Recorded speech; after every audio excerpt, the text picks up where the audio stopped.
Welcome to 2Mikes1Mic, the podcast where two mics talk on a mic about life. I'm Michael Joseph Kunsel Magno Jr., one of the mics. I'm Michael Anthony Zarzana, the other Mike. It's M-A-Z and M-J-Z, and this is the place to be to talk about everything. You must have practiced that. I did. That was really smooth. I like that. Look at that. It's our second episode. We got an opening. We still don't have music yet. It's something I wanted to talk about because it's been 2 weeks. We're doing this every 2 weeks, and a lot happens in 2 weeks. And a lot of behind-the-scenes stuff.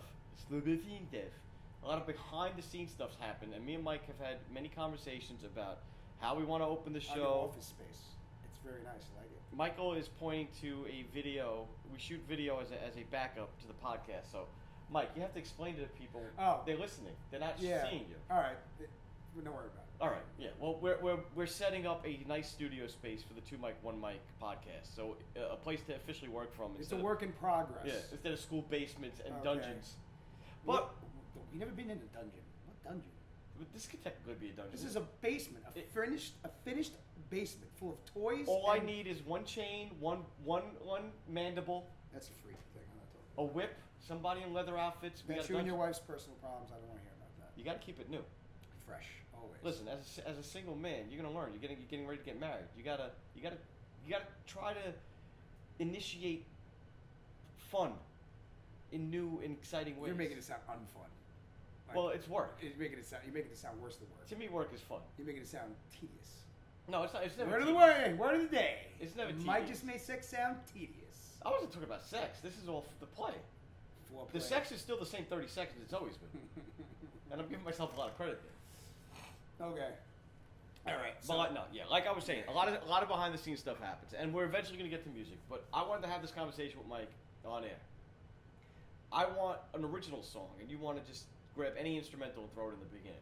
Yes.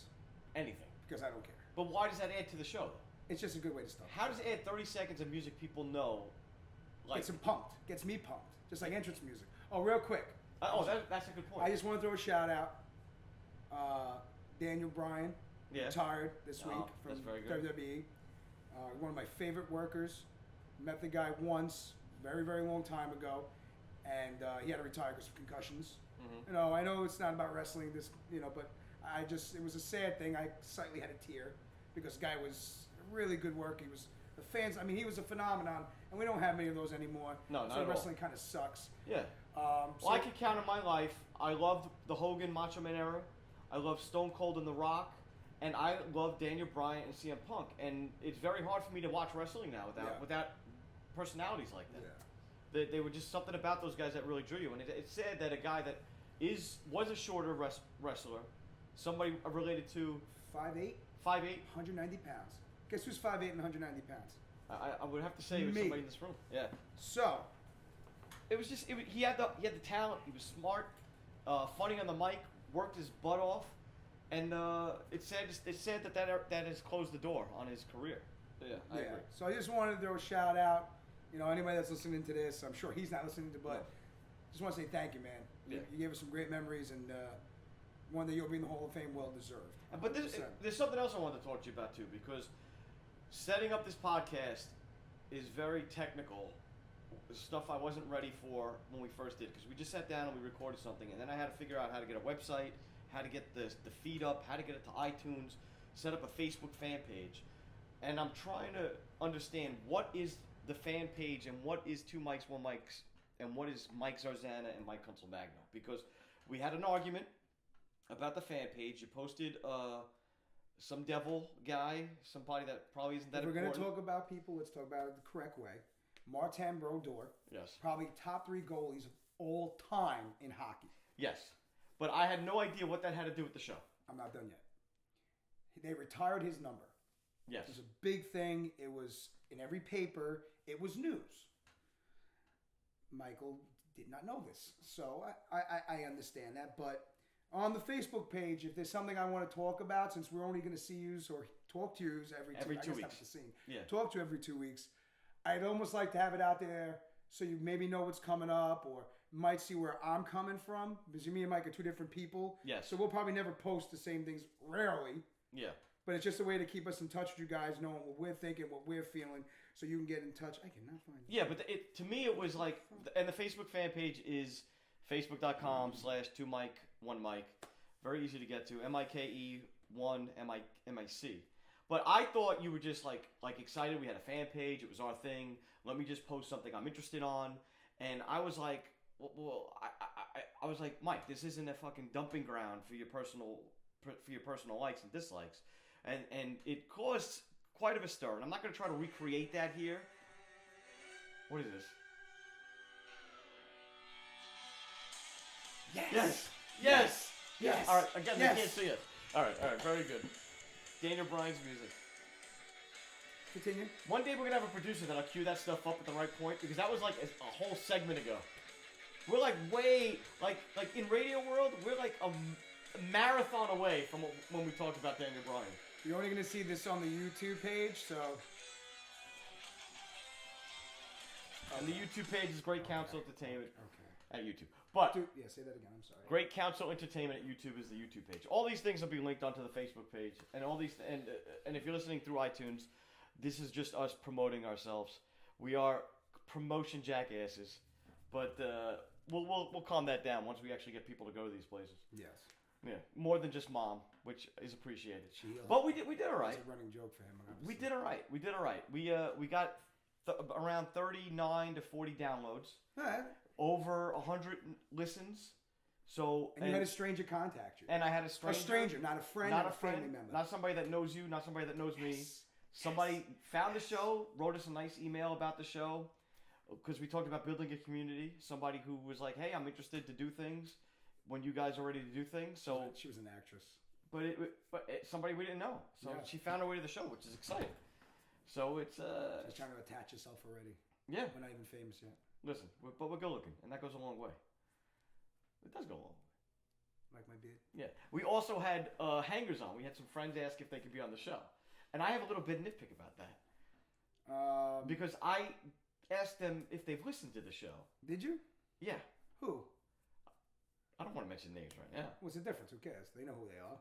They know who we are. We don't have to say their last names. Yeah? My cousin Dave. Okay. Who we mentioned on there. Yes. He was asking about the podcast. Oh, can I come on the podcast? And I'm actually open to Dave because we brought him up, and I'd love to talk about the comic that he's not doing for me. I'd like to needle him on air. Okay. But I asked him, Dave, what did we exactly say about you on the podcast? Oh, I don't know. I didn't listen. Okay. So I'm saying it right now. If you ask to be on the show and know nothing about the show, you have zero. I don't care if you're my brother. I don't care if you're a long-lost twin. You don't care if you're his mother. You have zero chance. If you're not someone who we want on this show, you have zero chance of becoming a special person just sitting in.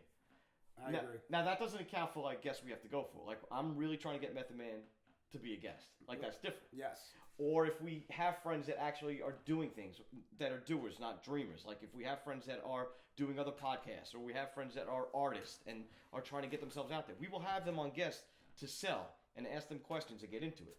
But if you just want to hang out, I'm sorry, you can hang out with us without being on air. I'll be honest with you, none usually that interesting.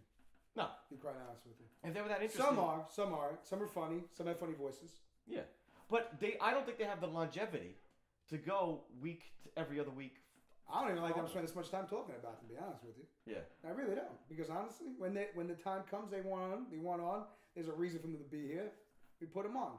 If I say, "Oh, did you like that bit?" And he's like, "That bit was great. What was that bit?" And let's go fuck yourself. Yeah. But you know what's funny? We did one show. And this is what's funny about people with you should always listen to the first show. But it's we're not famous. But people assume fame or want to grab on to entertainment things without actually being involved or liking the stuff. It's a weird thing with people. I feel like it's just the chance to have people know them that don't know them. It's people know me now. I'm known. I don't know that person, they know me now. Yeah. Might be wrong, but I feel like that's something. Maybe some single friends will use it to get laid. I don't see how. You can't see them. You can't see them. All our single friends are single for a reason. We're in our late 30s. We don't really have any single ugly. friends. Yeah, come on. If you're single at this point, it's over. I'm sorry if you're single and in your late 30s. If you're from divorce or something, we understand. But if you've never had a serious relationship, or if you're just slaying the JJ every week, then you know what? Yeah. or if you're getting that pee-pee You know, we gotta give props to the ladies. I guess. Oh yeah. Like okay. I thought you were going the other way. No. Our guy friends looking for peepees. Well, they can do that too. No, it's a different age. I was like, what friends? This is no free judge zone. I mean. Oh, I love everybody. Yeah, it's great. I'll wear a rainbow T-shirt. I don't care. I do. I don't have rainbow T-shirts. I'm wearing a Star Labs T-shirt. When we're not wearing our comic book T-shirts. Look at that. Right. Star Labs. Wow. All right, real quick before we get into some other stuff, I just wanted to point this out. I don't know if you saw this in the paper or on Facebook. It's pretty cool. They're having the first Staten Island Comic-Con. I did not know that. At Newdorp. Newdorp High School? Yes. When is it? Do you know the dates? May 21st. Well, if somebody's listening. May 21st. I don't know all the details. We have some time, so next time we go on, I'll get the more details, or if I find that, I'll post it on the Facebook because there's actually it's on Facebook, so I could just. Oh, that's good. Yeah, put the link on They did a petition page. to have their first Comic-Con. There's going to be, but it's not just like doing, like a Comic-Con. They're original artists and writers and stuff from the island are going to come there and show their stuff. It's really pretty cool. That's really cool. Christine showed it to you. That's my future wife, because of course that day, as soon as she said, "Check this out, are you going to want to go?" I saw it, and as I'm about to go down to the date, I go, "I guarantee on this day, I already have something." Yes. Of course I did. What do you have? Guys at my job bought me tickets to take me for like a little extra bachelor party, because they're older guys in their 40s, to a Mets game. And they got me tickets and everything like that. It's at 4. I believe it starts early, so I probably want to swing by for an hour or so. What, at the Comic-Con? Yeah, just to check it out. You want to take the show on the road? I would actually. You want to do an interview thing on the road do a live podcast? Absolutely. Well, not a live, but recorded live podcast somewhere else. Yeah, we don't know how to do that shit. I'll take the microphone. No, I mean stream it live. Stream it live. No, that's a long-term goal. Yeah, that's insane. All right, well, you heard it here. This podcast is going to explore the venue, and that'll be a show. I'll get I believe it's one of Christine's cousins that will help petition it. So I will tell her, hey, find out we have a podcast. We'll push it as much as we can. Whoever's listening to it. Yeah. And if they can maybe get us in, so we could just walk around and not be bothered, and actually let us talk to different people. Let's talk to different people, and that may be a show that I edit. That may be a show that. And that might not be a 1-part show. It might be a 2-part show. Maybe a 2-part. Depends on what we get. Yeah. Like I really wanted to go into this, just record it raw, have people hear our conversation. Not like fake it with them and like take out the parts where we don't like or stumble or we sound stupid. I want us to be us. But something like that's like a special occasion. Yeah. That may be something where I'll go and we'll grab an interview with somebody. Yeah. And then we don't know if we grab an interview with somebody 20 minutes later. I'm not going to have 20 minutes of silence or us walking and shuffling. Yeah, no. But that might be something I'll edit. And maybe we'll have something recorded too. Definitely have somebody film us, because that'll be fun. Yeah, of course. We'll record it. We'll bring cameras. Yeah. Yeah, why not? That's cool. Cool idea. Thank you, Mike, for bringing that up. See? That's right. Those are things I have written down. There you go. Okay, now, because I really want to do this. All right, go ahead. Let's talk about Deadpool. Come on, I've been thinking. With the Clint Eastwood movie from like Dirty Harry. It's funny. The guy that's 47 in my job made the same joke, Mike. That's so funny. Well, I have dad humor coming on. Yeah, slowly. He's 8 years older than you. That's weird. All right, I'm gonna slow down. I actually don't remember that. He goes. Can they get sued? I go. You can't fucking stereotype. Oh God, you copyright a name. All right. Let's talk about Deadpool. Okay. Now it's a week removed. Yes, right? it's a week removed. So spoilers. You had time to see the movie. It is a week removed. And it's not even a spoiler kind of movie.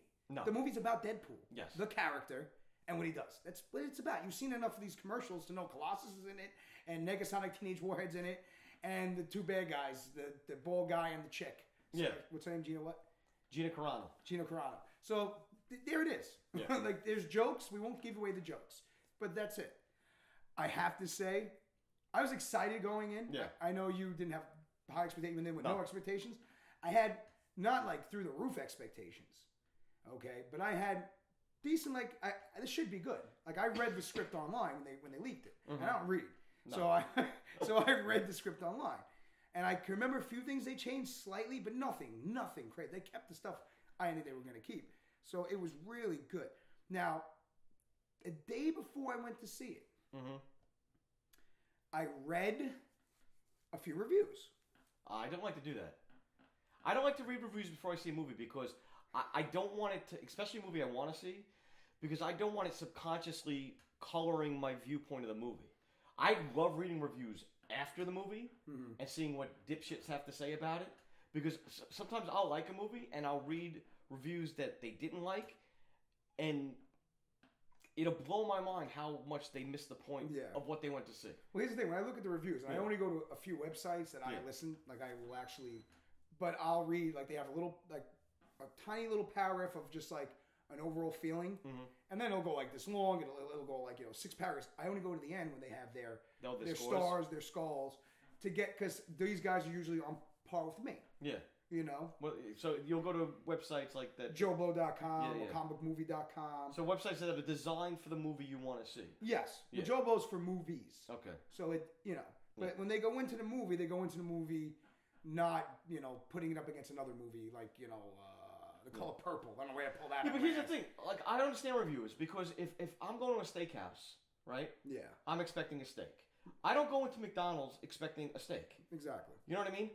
Movies, all these reviewers piss me off because they all expect the steak, even though they go into the fast food restaurant. Like movies should be treated as they're presented. Yeah. I am not going to see a drama that is supposed to change cinema. I'm going to see Deadpool. So if you're kind of changed cinema slightly, I think it changed cinema immensely. But we'll get into that. Okay, we'll get into this. Let's just finish the... Because I know where you're going with this. There's a certain reviewer who, from a certain New York metropolitan newspaper, that pissed you off. And I'm not going to lie, this isn't a conversation that's naturally happened. We talked about this in the 2 weeks leading up to this. Okay. Now, in the paper, there is a critic named, and I'm going to use his name, Kyle Smith, who I think is a uptight douchebag. Yeah. I'm not even going to go into it. I'll give you the one line that automatically I usually stop reading his shit halfway through, but I just like to, when I see the movie, I'm sorry, I read this the day after. I can see you flustered. This douchebag. I read this the day after, not the day of. I apologize. The Joe Blow, movie, comicmovie.com I read before. One of the lines, one of the first 3 sentences, he made a joke. Wow, when did Ryan Reynolds turn 60? Not in your fucking wildest dream, you skinny little pencil neck geek, will you ever look like Ryan Reynolds? And Ryan Reynolds, I don't know, did you see a 60-year-old man? No. What, when he was ripped out of his mind? I wish I looked like Ryan Reynolds. I mean, like, just the nonsense. And compare. Well, if you're going to see, like, a stylish, kick-ass style, it was nothing like kick-ass. And why are you trying to lie? Because it's comedic action? Because it's rated R? Rated R and it's comedic action? What exactly, like... But then, you'll see a movie, and don't take what I'm saying now, but about a guy that's turning into a girl that fell in love with a boy that has it, like, it's so artsy, and if you call it artsy, then it ain't artsy. No, you're just giving it a definition. Do yourself a favor. Stop, Kyle Smith, stop reviewing, first and foremost, comic book movies. Stop reviewing them. Because I feel like you have no idea about the source material, and sometimes clearly when you talk, you don't have an idea. No. Now, you can have your own... Listen, I know they're critics. Yeah. And I know they, it's their opinion, but your opinion sucks. And here's the thing about critics. They see, like we talked, they see almost everything that comes out there, right? So they're inundated with film. Yeah. And after a while, you're gonna see things coming. You know what I mean? Yeah. So when you go out to review a movie like Deadpool, and you totally miss the point, a part of it is because you see a lot of films, but a part of it is because you're trying to be bigger than the movie itself. And you don't understand what the movie is. You have missed the point completely.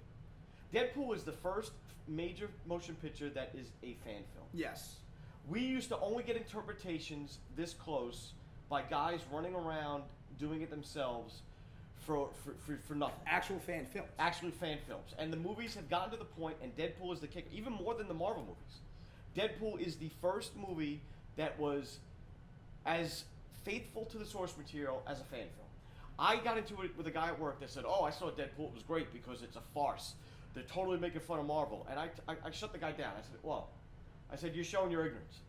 I go, what I saw on the screen was a love letter to the Marvel comic. It was a absolute love letter to what Deadpool is. Yeah. And it wasn't ashamed of what it was. It didn't try to be anything else. It wasn't like, let's make this in the real world. Let's change the character because he's too rough around the edges. They took something that is beloved and didn't fuck with it. Yeah. They changed certain story aspects, to make it fit into a 2-hour movie because comics aren't 2-hour movies. They're not beginning, middle, ends. Yeah. They're serialized storytellings that go on forever. So they made the real quick. I need you in 1 minute to sum this up for me, real quick. Yeah.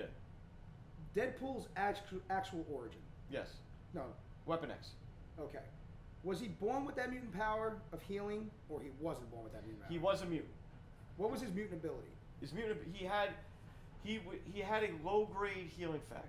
They amped it, and why he looks the way he is. The tumors, yeah. It's still his cancer. Yes. But it's not killing him. But the healing factor has made now this whole body, like his whole body still is cancerous, but he's just not going to die from it. Yeah. You know what I mean? Okay. So, that was the only. So technically, they went when we all have the gene. Yeah. And we're helping you get it out if you have the gene. If you don't, you die. Have the gene. Yeah. If you don't, you die. All right. They changed that. They changed that. So slightly. Slightly. Yeah. Slightly. So that all right. That was I could. And they didn't make it, and the Vanessa love storyline in the books isn't as intense. They were together for a little bit. She's also another mutant, but she is a mercenary. And the fact that they met in a mercenary bar, so at least they kept that aspect of her character together. Yeah, they don't go too in depth. They don't get too in depth with her story, but she's a mercenary as well. They meet in a mercenary bar. So in the comics, she's a character called Copycat, almost like a Mystique. Yeah. But I actually enjoyed that aspect of the movie. It was a movie I went to with my wife, and it was a movie that, even though it was made for me, my wife enjoyed. My fiance. Yeah. She loved it too. There's one gratuitous scene in it that I don't think needs to be there, but the joke in it is so good. The strap-on was hysterical. Don't you dare. No, not the strap-on. Oh, that was great. I'm talking about. They go to a strip club.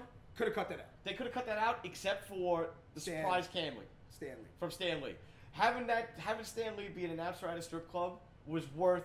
They could have cut out, but it was worth the joke. Here's my thing. Because it was set up. I feel like that one piece, if it was taken out, doesn't hurt the film. Doesn't hurt the film, and it would have still been R. Oh, definitely. It was R in the first 5 minutes. Yeah, you could have understood somebody bringing a younger person with them, especially people that my God. I can't believe people don't listen to ratings anymore. The ratings are there to help you. And you know what I like about this movie? To help them, they don't get sued. Yeah, you know what I like about this movie? There was a part of it where I almost was uncomfortable watching it until I get in, because when me and my wife went to the movies, we went to a matinee, there were people there with young children, and I'm talking 10 and under. They brought their children to this movie, and it was a little uncomfortable because I knew what was going on, and then the movie starts. They sit there with the kids, and they didn't take them out right away, and they let them watch the movie, and I think it's definitely inappropriate for that age. And it made it a little uncomfortable for me to watch. But here's the lesson I like from it. For years, as a comic book fan, I've been reading comics. I'm 38 years old. No, yeah, I'm 39 years old. I'm sorry, I'm 39 years old. Trying to lie. I just turned in January. It's only February. I have to remind myself. I got it. I've been reading comics since I could read. And I learned very early on that not every book, even superhero type books, are for kids or are for adolescents. And it has always been the fight with a comic book fan that it is a literary art form, which means it encompasses all age groups. There's something for everyone out there. The Walking Dead kind of started that, but people don't really recognize The Walking Dead as a comic so much, even though it really truly is. Yeah. But Deadpool, they recognize as a comic. Yeah. So for having something that's that hard of an R, and something that's not only hard as an R for hard as an R's sake, but faithful, is getting the message across that, you know what, not all these books and all these characters are for kids. You know the problem is, you and I agree with you, don't get me wrong, I wouldn't bring like my young, 7, 8, 9-year-old kid there, whatever. But in this day and age, like they have their R ratings for their reason. Their R ratings probably not going to change.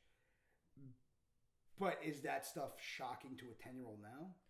With the internet and everything? I don't know. Like I said, I'm old. I live in a different world. The problem is I see 10-year-old and I don't even know they're 10. Yeah. I think they're 14. Well, I'll put it to you this way. That's the problem. When I was 10, the biggest R-rated movie you had to try to find was Porky's. That was the one you were trying to sneak away. And that is so tame in comparison to what is out there now. Yeah, but you know what I mean? That was like the holy grail. Like if wow, I can find a sneak away to watch Porky somehow. That was like the big deal. I didn't even I don't know. The time I was or Scarface. Scarface on the violent end. Porky's on the sex end. See, I like the monster movies. Yeah, but so I never. But I love never Godzilla. These were shown on No, channel. just anything with a giant monster. Yeah. Like, those weren't R-rated. That's what I'm saying. I never. I watched it. I never. You never sought out an R-rated movie. No, I didn't. I'm pretty sure I watched R-rated movies. Yeah. Because now I'm looking at them at some of the older movies. I was like, oh, that was rated R. But the gore then is not the gore now. Also, when we were growing up, or at least when I was, PG-13 wasn't a thing. So it was either PG or R. So I think the line to get an R was a lot easier. Like you didn't have to do as much. And this is where I would have a producer research. When did they initiate the PG-13? Indiana Jones and the Temple of Doom was the movie that they said, well, we want to make it PG because Steven Spielberg makes a lot of money and the studio's kind of pressuring us. They wanted to make it R. This was in 80... it came out around this time of Return of the Jedi, so 84, 83-ish. If I'm wrong, I'm wrong. Okay. But around the early 80s. Okay. Or the mid-80s. Because I was old enough to remember this. And I remember the pressure was from the studio not to have it be an R. Even though they wanted it... Was it Evil Dead? They wanted it to be an R. Yeah, Evil Dead's R. Okay, I saw that movie as a kid.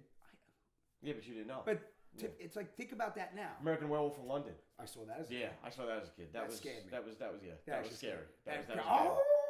Yeah, that was a bad one. I just saw something move by your window. That freaked me out. Yeah. No, don't get close, Mike. Get out of here. Deal with your own pain. I don't want your pain. It's all right, never mind.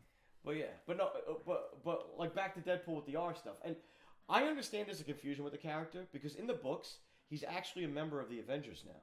Yeah. In the comics, and that comic is geared towards an all-age group. Yeah. So you have this character who isn't always written this vulgar in the comics. He's written back and forth. Yeah, he's not. I've replayed Deadpool. He's not dropping F-bombs at all. No, but in his own series, he's very violent. The violence is always there. But that's the thing. Yeah. You like to see him get, like they actually cut his arm off and show him growing back. Yeah. The dismemberment might be too much. Yeah. Which I get when they were saying about the next Wolverine movie, they're talking about maybe making it R, because it's something that's missing. Wolverine's, biggest power is that he heals. He can hack and slash. His weapons are razors in his wrist. And you see him slice people and it's just like, oh. And there's no blood. The one thing that really took me out of X2 when I first watched it, as good as the movie was, is that he's going berserk in Xavier's, and he's stabbing people, and he's doing all the moves, but there's not a sight of blood coming out. And here's the thing about making the next Wolverine R, and I don't have a problem with it, because Hugh Jackman as Wolverine has now been Wolverine since the year 2000. The kids that watched Wolverine are now grown up. They can go and see it. But his R doesn't have to be Deadpool R. No, it doesn't have to be cursing. It's more for the violence. Yeah, for the violence. It doesn't have to be cursing. We don't need boobies in a Wolverine movie. No. You can have a little bit of a sexy scene, but it doesn't have to be graphic. But the violence. Yeah. Finally make a Wolverine movie where you can get into what violence means. Because here's the story of Wolverine. It's the guy constantly fighting against his inner nature to be violent.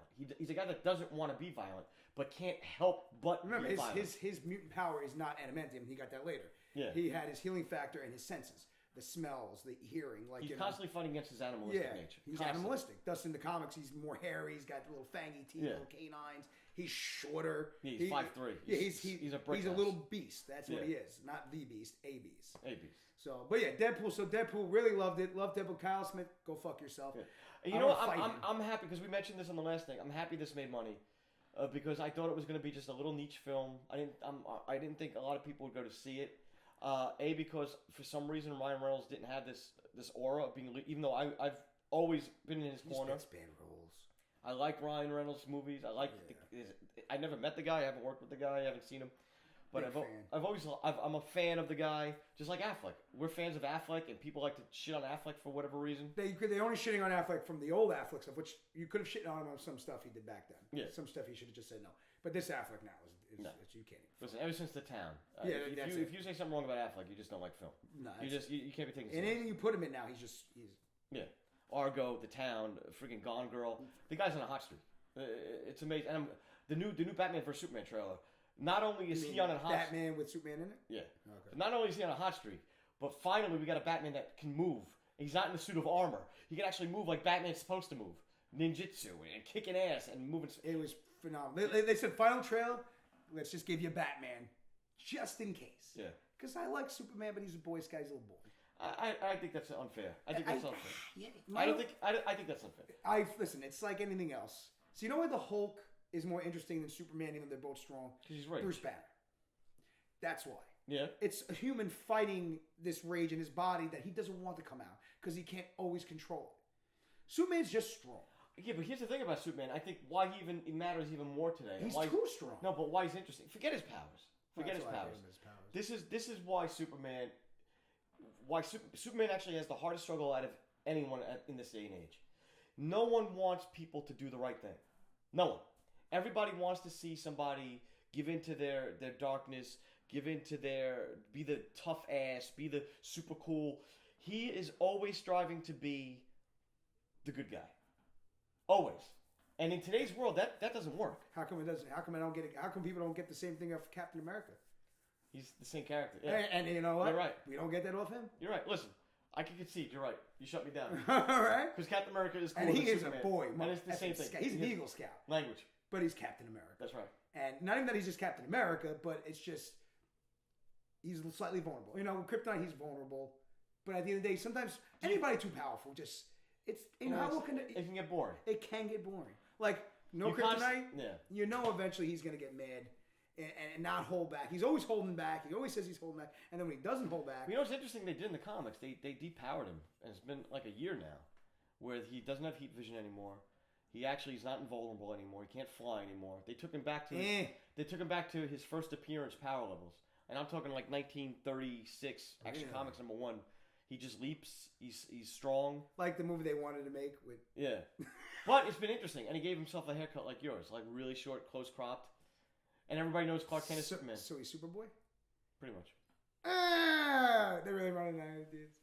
Anyway, they don't run out of ideas. You have to. See, here's the thing about characters, comic book characters. Comic books are an American art form that's been around since before World War II, all right? And Superman's been a character that's been around then. You have to change. Sometimes you have to change just to make it interesting. Oh, yeah, no, absolutely. Yeah. It's not like you ran out of ideas, but sometimes they do just throw shit at a wall, see what sticks. Yeah, no. What I don't like recently is they've been constantly rebooting, starting over. It's like, just try to find the essence of the character. You don't have to start from fresh. You're not fooling anybody by saying this is the new #1. People know Superman's been around since their grandparents' age, great-grandparents' age at this point. You're not fooling anybody. He's not a new character. Just be faithful to what the character is. Try new things. Introduce new villains, new supporting cast. Don't play this game that, all of a sudden we're starting over as if it was a new idea. And coming back to being faithful to the characters, a lot of nonsense is going on right now online about a show I'm going to be working on in April. I'm going to be going from Luke Cage to Iron Fist. Things are going to get nasty now. All right.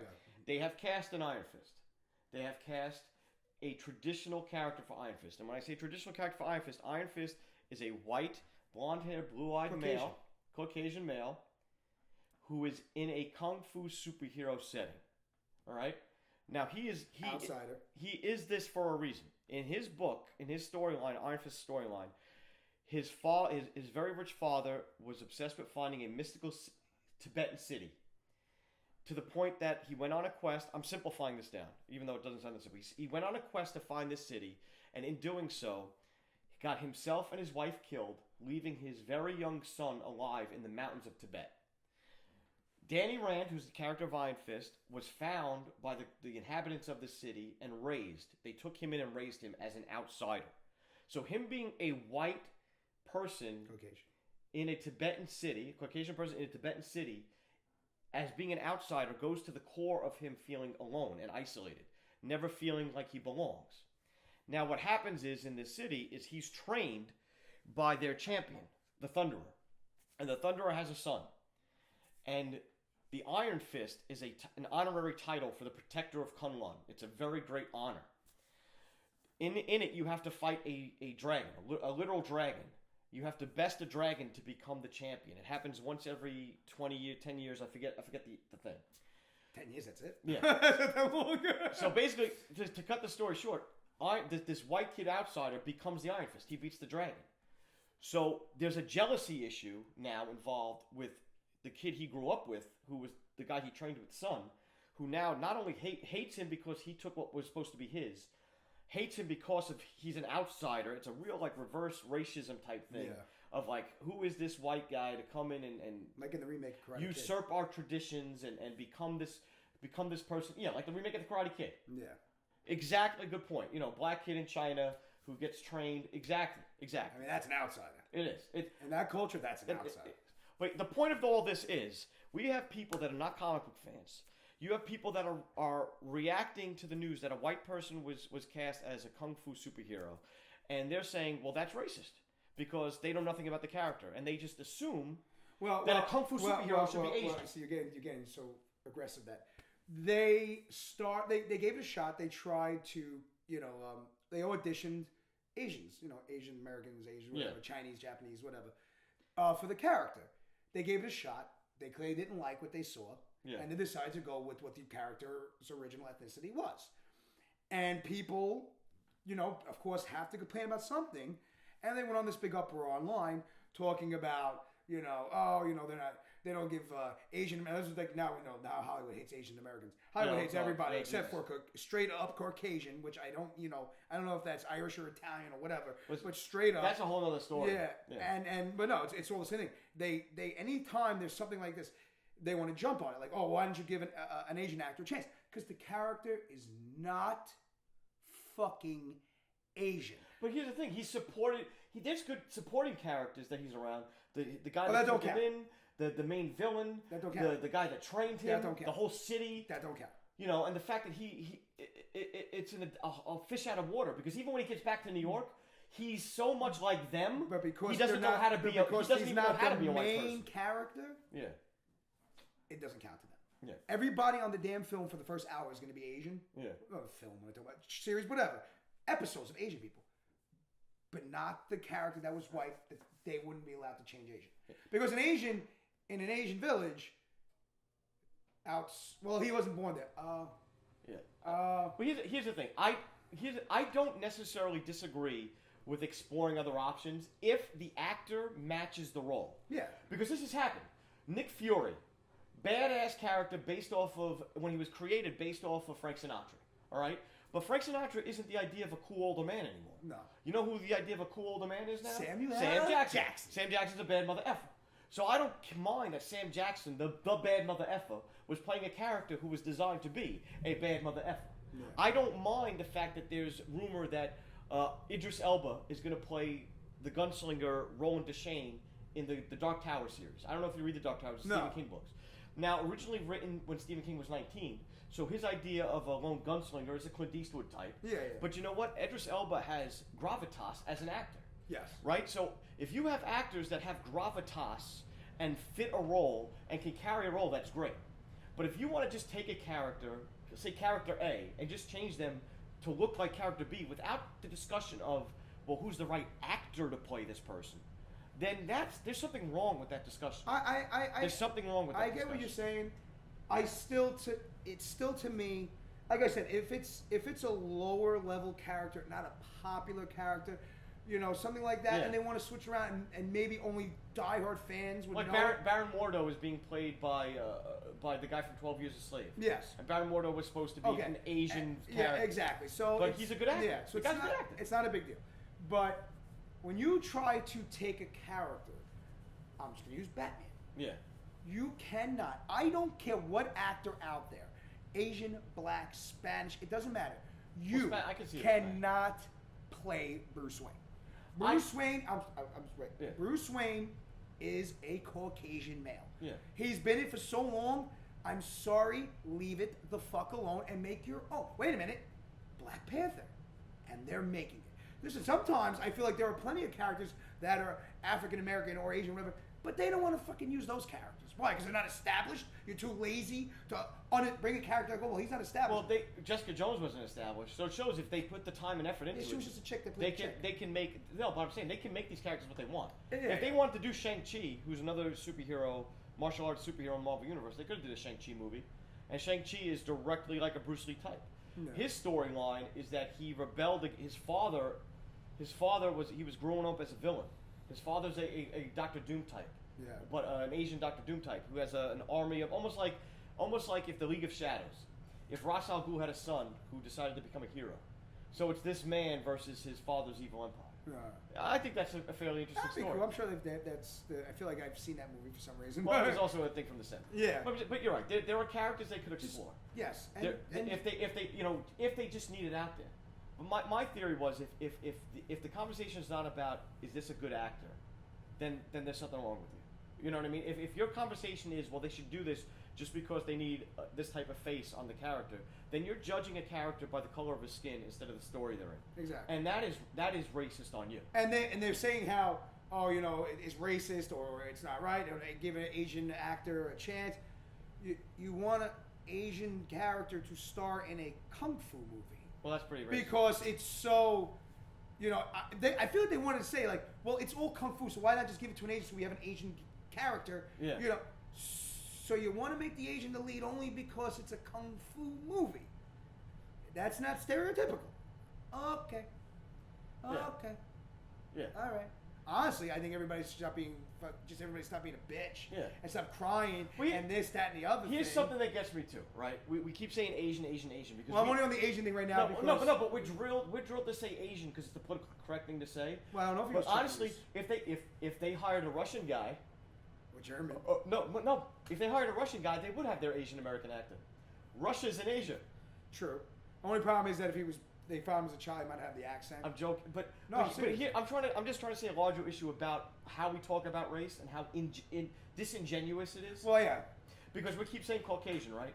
Now, here's something. If we have any listeners outside New York, I'm going to school you a little bit, all right? And I know something about this. I went to school at Michigan State. There are no such thing as white people in New York. None. We do not have white people here. We have people here that know their culture. We have groups of people that are surrounded by other groups of people. We're truly diverse. When I say there's no white people, you look at us on YouTube. If you're not from New York, you're going to look at me and Mike and go, what are you talking about? You're white. No. We're American of Italian descent. We know exactly where our culture belongs. I want to find something white. We are not a homogeneous culture. We have Irish people in New York. We have Jewish people in New York. We have, if you go to any, what you think of as white person in New York and ask them what they are, 9 times out of 10, they will give you the culture they were raised in. And each culture has their distinctive foods, languages, traditions. That's why I say it's very hard for New Yorkers to have this type of conversation, because I am not typically, I don't really typically consider myself Caucasian. That's my skin color. Because at the same token, Mike said before, Spanish, right? I think, when I look at it, I get darker than Puerto Rican people. I get darker than Spanish people in the summer, for Puerto sure. Rican, I don't know. To me, it's like, when did the Italians get their white card? Because I think the Puerto Ricans and the Spanish are next. The white card's coming. Yeah. The Spanish are going to be white. Yeah, I know. Because if your definition of what white is my skin instead of our cultural background, then you know what? Other people can join the white race. Well, here's the thing. First off, I don't know any white people. I've never met a white person. Seamus? Even him is Powder. That is why Powder is the only person I've ever seen white. Yeah. But an albino. An albino is white. So if you have a disease or not a disease, something wrong with you that makes you have no pigmentation or whatever the fucking word is, because I'm getting agitated. Nobody's white. Just like I've never met a black person. I've never met a black person. Black, like the color, crayon color. Well, like the leather chair. Like I've never met somebody black. Yeah. I guess, peach or brown doesn't make any sense to people. So I just wanted to dumb it down. Black and white. That's stupid. So, but anyway, I just want to say, at the end of the day, just because you want to change something to make it different for other people, doesn't always mean it's the right thing to do. Yeah. Just leave it the freaking alone. True diversity is a world where cultures are accepted and they're not manufactured, right? I'm a big Spider-Man fan. I'm wearing Spider-Man clothes right now. I'm a big Peter Parker Spider-Man fan. And now I like there's other versions of Spider-Man. There's Spider-Man 2099. There was a guy named Miguel O'Hara. Dr. Octopus was a Spider-Man for a while, Otto Octavius. There was a clone of Spider-Man, Ben Reilly, who was Spider-Man for a time. But I'm a Peter Parker guy. Now, there's a Spider-Man in the books called Miles Morales. And the book is really good. But it's good because it's written by an author I enjoy. However, if you look at Miles Morales, if you look at the way they manufactured, he's a manufactured character to appeal to diversity. He's half black, half Hispanic, with an Asian best friend, and a white girlfriend. That is clearly people in a corporate room going, how do we reach the most people with a character? He is a manufactured character, and it gets under my skin because now, like I said, the stories are good because of the strength of the guy writing it. But when you take a step back and look at this, this is a character made to just pull money out of you. He was designed to pull money out of you. Yeah, but he was designed to. He's fake. He's manufactured. He's a manufactured character. Well, they're all manufactured characters. Yeah, but I don't think he came from a natural place. Is what I'm saying. I think he was a conglomerate, like a group of people sitting around a room, going, "How do we reach the most people? How do we make the most?" No, but I'm not going to bash that only for the simple fact. Now, because he's another Spider-Man, that might be my only debate. Like, you still used a Spider-Man to sell a book. Okay. Yeah. But if you, like I said, if you're going to make an original character, give him original powers, fine, and you want to go that route, yeah, because there aren't that many. So I get it. If you want to say, well, we need to make a character that's got all these things, Asian friend, half black, half white girlfriend. But let's give him a good story. Like, it is a good story.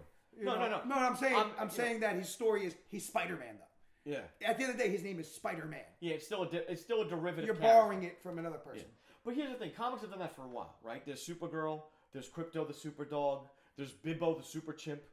Characters have always had that time. But I'm just saying, but characters have always had, even Batman. Batman's got Batgirl, right? He's got Robin can be seen as like Bat Boy. You know what I mean? Like never Bat Boy. But there's always been like Green Arrow has had Speedy. There's always been derivative characters in comics. So I mean, I guess. How about I didn't know? How about till yesterday? Steel is the Black Superman. Yeah. He's not Super Steel though. He's just Steel. But he wears the S. Well, yes, because he's again. But I didn't know until yesterday that Oliver had a half black son. Half black son. Connor wasn't half black in the comics. He was half Asian, which is why I guess they're all upset. They are changing those characters. They're not on the Asian people do. In the comics, Connor's half Asian.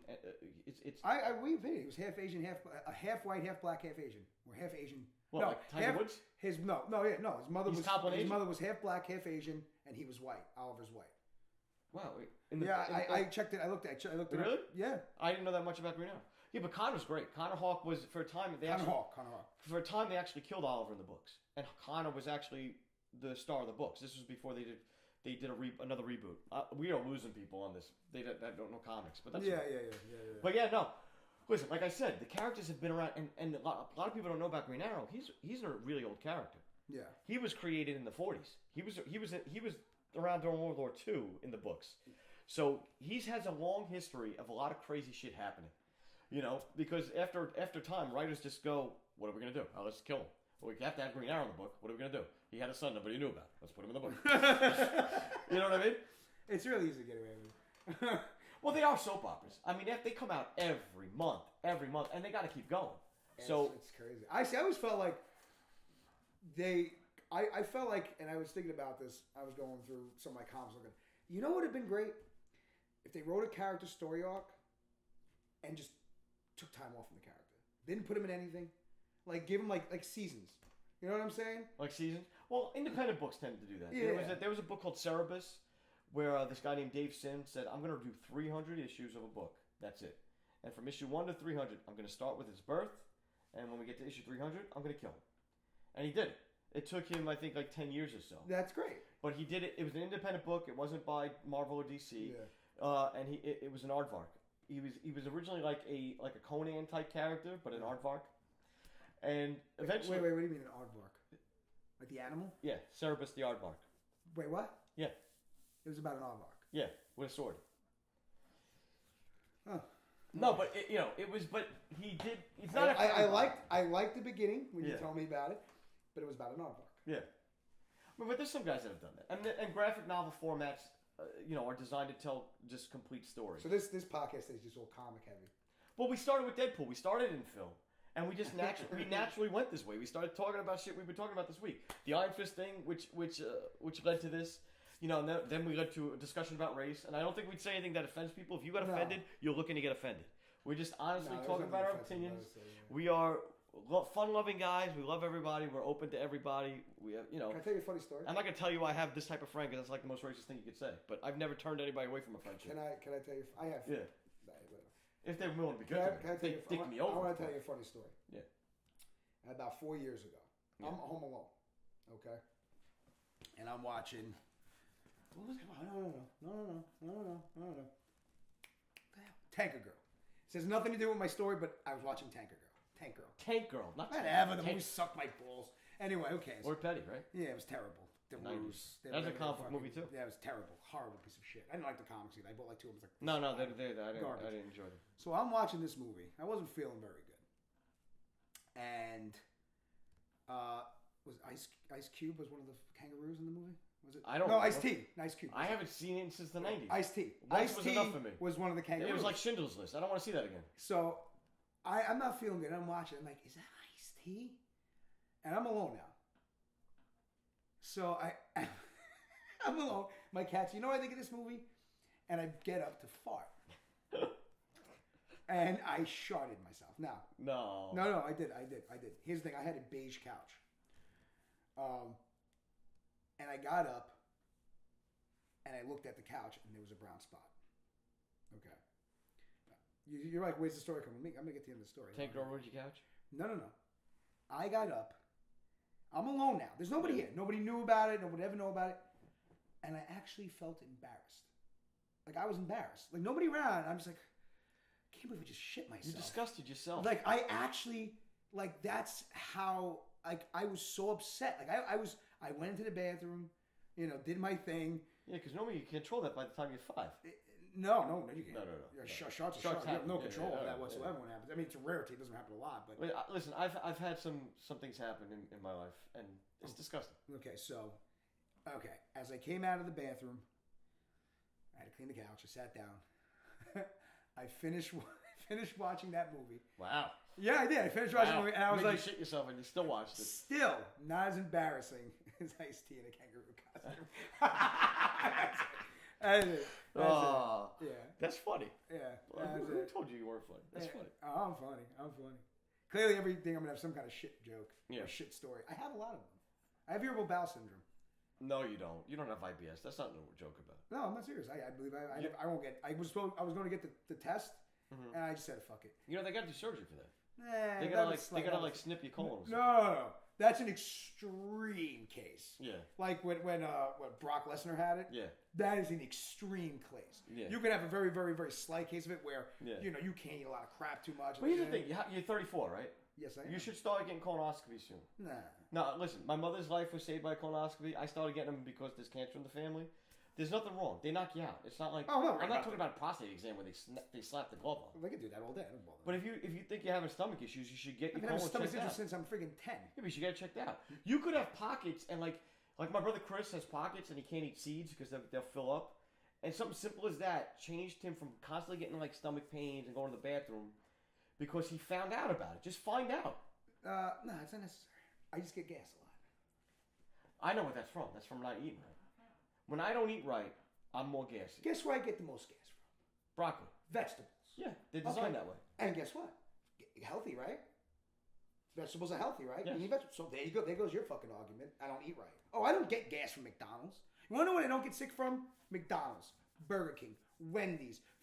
I don't get sick from fast food. You just get fat. I don't even get bloated from fast food. I actually no. I've lost weight just. Wait, you get bloated from Chinese food though, right? No. No? I get bloated from 5-star restaurants. Because they use a lot of salt in those foods. Fucking 80. Hey, you know what? You're all great cooks, but you're salt. Let me put salt on my salt. But you know what makes 5-star? Because this is why people go to 5-star restaurants. They flavor all the foods, right? Yes, they do. So they've learned how to balance their flavors. But all spice is salt. So if you're gonna eat a lot of salt, you're gonna get bloated. I don't eat a lot of salt. You gotta drink. How much water do you drink during the day? I have about 5 bottles with the. Oh wow, you still get bloated. I don't get bloated all the time. You're dying. Gassy food. I think you're dying. All right. I think it's over, Mike. Scumbag! You better get married before it's over. You just kill me. What's that going to do with me? It's not going to save me. I'll still die. No, because it's nice. It's just nice to be... Real quick. Yeah. Real quick. I'm going to throw a word at you. Yeah. Well, it's not one word. First thing that comes to your head. Okay. No, I'm saying that wrong. I'm going to give you a sentence. You tell me... Close your eyes. I don't want you looking at me. His eyes are closed. Close your eyes. Poopy tree. Don't want you to think. Actually, I want you to hum a little bit. Hum so you can't think, because I want it to be the first thing that come out of your mouth. Just hum. Right? The first movie you ever saw when you walked out and said, that is an instant classic. Instant classic? 7. Okay. 7, hands down. Yeah. First movie I walked out. I said, you think that's like an instinct? Like that's like will go through time forever? You said the first thing that popped into my head, and I think it will go through. The thing, if you really want the real answer, now that I have time to think about it. No, it's not a real answer. There's no such thing as a real answer. That's it can only be your opinion. Okay, my real opinion of the first movie I remember seeing and feeling that way is Goonies. I was a young kid. I walked out of Goonies, and I felt like I was a character on the screen. I felt actually older because I having seen Goonies. I was the same age as the kids on the screen. And after watching that adventure, I felt like, oh, I can actually do things. Because these kids were all capable of doing things. You know, like Mouth could speak a different language, and Data had all these gadgets, and Chunk could do a shuffle. No, but Mikey was like a leader. And I was like, oh, I'm these kids' age. I could do things. No, but see, that's not... When you walked out of the movie, it hit you good, and you like, I could do all these things, but you didn't go, that movie's an instant classic. No, seven was... When you walked out, you're like, wow, they got you. 7 was the first... What's in the bag? What's in the bag? No, but to me, it wasn't about the ending. To me, the whole movie was like, the way it was designed, it hit me so strongly. Like, I don't know what that was. 7, to me, seemed like completely well made, spoke to me. It was... I almost said it was... Here's the stupid metaphysical thing of somebody reading in too much of a movie, all right? When I watched 7, I looked at the performances and I said, they're kind of one note, you know? And I was in a place where I said, this movie's about what goes on inside your head and how badly things can go. I looked at Brad Pitt's character as like all your anger. And I looked at Morgan Freeman's character as all your intellect. And I looked at Kevin Spacey's character as all your passion. And I looked at Gwyneth Paltrow's character as your innocence. And I looked at it and I said, well, if you let your passion take over your innocence, right? Your mind will not be able to stop your anger, and all you'll have left is anger. And I looked at it from an aspect of how wrong things can go if you let one aspect of your personality take over another aspect. And then Disney decided to make a movie called Inside Out many years later. But that's exactly the thought I had. I swear to God, I had this conversation with my friend Paul. I haven't seen him in years, but he can corroborate my story if we ever find him. The exact conversation I had with Paul, I said, I just watched that movie. It was the first time I watched the movie, and I said, that spoke to me on a different level. More than just the story that they were telling on screen. I saw a So you're saying 7? Yeah, I saw a metaphysical parable inside the movie. So 7 was your instant classic. When you came out, go, this is an instant And that was in college when I saw it. So yeah, what was yours? Nice. Jaws. Jaws came out before we were born. You saw it in the theater? No. I didn't say in the theater. Never did I say it. I said movie. Oh. Never said theater. Oh, all right. They never ever said theater. The few movies I've seen, I didn't see in the theater because I was too young. Jaws. And now, why did I say Jaws? And then Jaws to me. I misunderstood the question. I know you put theater in there. You like to talk, but you don't listen. Anyway, so Jaws was on the other day, and as soon as it's on, it's like my hands changing, my hands changing the channel. Boom. I just put it on. When I first saw Jaws, and it scared me as a kid. It was the only movie to this day I can honestly say I got lost in the movie a few times. Yeah. Where I forgot it was a movie, like it was almost like documentary real movie. Yeah. Like documentary real life. And even to this day, when I watch it, for some reason I feel Jaws is like the only. I know you're gonna go and say, well, what about the shark jump? You know, you were handcuffed to the time and the effects you had at that period. Yeah, of course. But it helped. What we talked about last time. Having limits helps you. Yes. It doesn't hurt you. Yeah. You know, that would be, to me, the one movie I saw, and after I watched it, just went like, mind blown. To this day, you will never be able, I feel, to make something almost as perfect as that to me. That's my opinion. Okay. And that beep we heard is we're running out of time for this week. We're trying to keep this to an hour. We don't want to drone on. It's important to us to try to keep a schedule, but just to look back on the stuff we talked about how we're doing this every 2 weeks, so there's a lot of behind-the-scenes stuff that happens.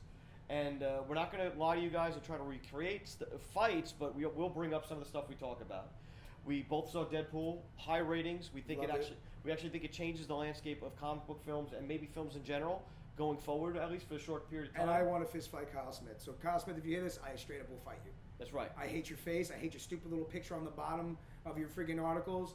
And every time you go to Sundance and you grow that stupid beard with your stupid little ski goggles, I want to smack you down a snow hill. Okay, continue. We know Kyle Smith is a marked man. We talked about Iron Fist and the changing of characters in comics in general, whether from film or in the books themselves, whether that's good or bad. We had an honest discussion. We talked a little bit about film, and we got to hang out for a little bit, which is the ultimate goal of this podcast. So we hope we didn't drone on too long. We hope you enjoyed it. Don't worry, I'm going to start reining Mike in as the time goes. But here's the problem, because I have to rein you in sometimes. Yeah. I start listening to you, and I have to stop doing that. Well, if you listen to me, hopefully the audience listens to me. Yeah, but I'm used to you. Yeah, exactly, and I'm still interested in you. How great am I? How great am I that somebody that's known me for years still likes to hear me talk? We're golden. Very insightful. We're golden, baby. We're golden. You're like Captain Cold, and I'm like Golden Glide. I know that. I'm Captain Cold. I know that gives me tits, but still. Snark. I'm a snark too. I'm just a woman snark. Listen.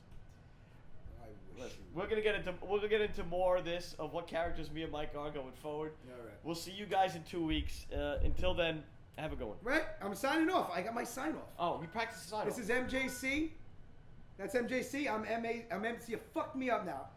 MAZ and MJC. And remember, don't take life too seriously. You'll never get out alive. That was easy for you to say. Yeah.